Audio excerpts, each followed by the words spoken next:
আপনি কি জানেন পৃথিবীতে এমন স্থানও আছে যেখানে মানুষ স্টোন এজের মতো জীবনযাপন করে? এবং কেমন হবে যদি আপনার ঘর পানির ওপর নির্মাণ করা হয়? হয়তো বিষয়টা অনেক রোমাঞ্চকর লাগছে, কিন্তু এখানে টুইস্ট হচ্ছে বাড়ির চারপাশের এই পানি কোনো পরিষ্কার পানি না, বরং নর্দমার নোংরা পানি। আপনি যদি এগুলো শুনেই অবাক হয়ে যান, তাহলে আপনার জন্য আরো বড় সারপ্রাইজ অপেক্ষা করছে। কারণ আজকের ভিডিওতে আপনারা এমন কিছু অদ্ভুত স্থান দেখতে চলেছেন যেখানে মানুষ বসবাস করে। তো চলুন দেখে আসি। যারা আজ প্রথমবার আমাদের ভিডিও দেখছেন, আমাদের চ্যানেলটি সাবস্ক্রাইব করে পাশে থাকা বেল বাটন ক্লিক করে অলে সেট করে দিন। আপনাদের একটি সাবস্ক্রাইব আমাকে আরো ভালো কাজের উৎসাহ যোগায়। কান্ডোভান ভিলেজ। আগেকার যুগে মানুষ পাহাড়ের গুহায় বসবাস করত, এই কথা আমরা সবাই জানি। কিন্তু অবাক করার বিষয় হচ্ছে এই আধুনিক যুগেও মানুষ পাহাড়ের মধ্যে বানানো ঘরে বসবাস করে। এই আজব ঘর ইরানে অবস্থিত। ক্যান্ডোভান গ্রামের মানুষ এখনো পাহাড় খনন করে তার মধ্যে ঘর বানায়। এই গ্রামে এসে মানুষের মনে হয় তারা আদিম যুগে চলে এসেছে। ইরানের এই গ্রামে 600-রও বেশি মানুষ বসবাস করে। এখানে একটি ভলক্যানো থাকা সত্ত্বেও এখানকার মানুষ নিজেদের বসত ভিটা ছাড়তে প্রস্তুত নয়। মাকোকো। ইতালির ভেনিস শহর পুরো পানির ওপর অবস্থিত, তবে সেখানকার পানি অনেক পরিষ্কার। কিন্তু পৃথিবীতে এমন একটি স্থান আছে যেখানে মানুষ নর্দমার পানির ওপর বসবাস করে। নাইজেরিয়ার এই গ্রামে 2 লক্ষেরও বেশি মানুষ বসবাস করে। আসলে এই শহরের যত নোংরা পানি আছে সব এখানে এসে জমায়েত হয়, এবং এই গ্রামে কোনো সিওএস সিস্টেমও নেই। এখানকার মানুষ এই নর্দমার ওপর দিয়েই নৌকা চালিয়ে এদিক সেদিক যাতায়াত করে এবং এখানেই বসবাস করে। এখানকার পানি এতটাই নোংরা যে এই পানির ঘ্রাণ নেওয়ার প্রয়োজন নেই। এই পানি দেখলেই যে কেউ এর দুর্গন্ধ টের পেয়ে যাবে। এখানকার মানুষ নৌকা ছাড়া পাশের ঘরেও যেতে পারে না। এই পানির ওপরই তারা খাবার খায় এবং এখানেই তাদের টয়লেট অবস্থিত।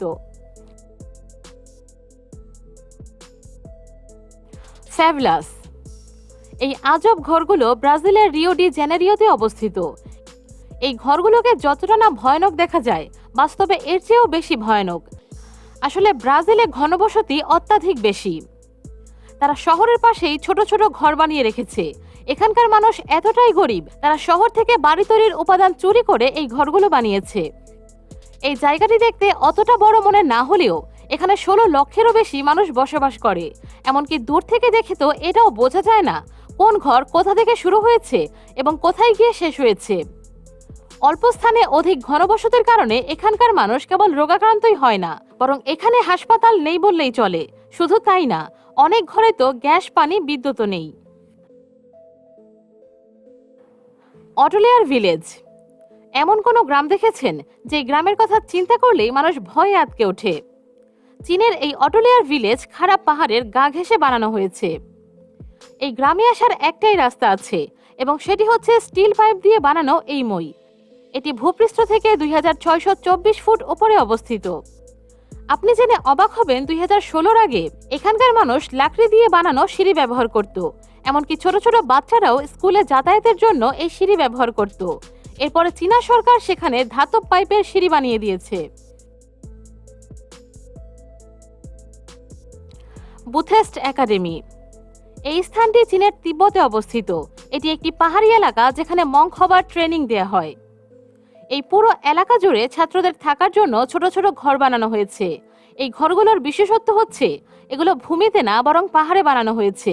যেমনটা আপনারা দেখতে পাচ্ছেন, পাহাড় যেমন ওপরের দিকে যাচ্ছে, এই ঘরগুলো ওপরের দিকে যাচ্ছে। এই এলাকায় 10,000-এরও বেশি ছোট ছোট ঘর রয়েছে। মঙ্করা সারাদিন একাডেমিতে ট্রেনিং নেয় এবং উঁচু স্থানে চড়ে ঘরে যায়। এখানে প্রশিক্ষণ নেওয়া প্রায় সবাই মঙ্ক। এমনকি সারা পৃথিবী থেকে এখানে মানুষ মেডিটেশনের জন্য আসে।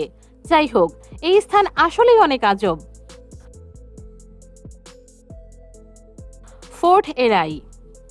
আপনি হয়তো এমন বহু এলাকার কথা শুনেছেন যেখানে স্নোফল হয় এবং এমন স্থানে ঠান্ডাও অনেক পড়ে, কিন্তু আপনি কি কখনো এমন ঘর দেখেছেন যেখানে পুরো ঘরই আইসক্রিমের মতো জমে যায়?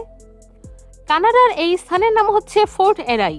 প্রথম দর্শনে আপনার মনে হতে পারে এই স্থানটিকে কেউ ডিপ ফ্রিজ করে দিয়েছে, কারণ এখানকার সব স্থান বরফে জমে আছে। যদিও এখানে সারা বছর বরফ পড়ে, কিন্তু শীতকালে এখানকার তাপমাত্রা মাইনাসে চলে যায় এবং এখানে এমন আইস স্টর্ম আসে যা এই পুরো এরিয়াকে কুলফির মতো জমিয়ে দেয়। মানুষের ঘরে বরফের এমন মোটা আস্তরণ পড়ে যা দেখে মনে হয় এগুলো কখনোই গলবে না। শীতকালে এখানকার মানুষের স্বাভাবিক জীবন ব্যাহত হয়। না তারা ঘর হতে বের হতে পারে আর না ব্যবসা করতে পারে। এরপরেও মানুষ এখানে বসবাস করে এবং এই জায়গা ছাড়ার জন্য তারা একদমই প্রস্তুত নয়।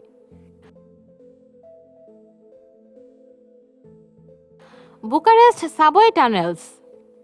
সাধারণত টানেল ট্রান্সপোর্টের জন্য বানানো হয়, কিন্তু আপনারা কি কখনো কোনো টানেলে মানুষ বসবাস করতে দেখেছেন? এটি শুনে অনেক আজব মনে হতে পারে, কিন্তু এই ভিডিওতে আপনারা যে আন্ডারগ্রাউন্ড টানেল দেখতে পাচ্ছেন এটি রোমানিয়ার বুকারেস্টে অবস্থিত।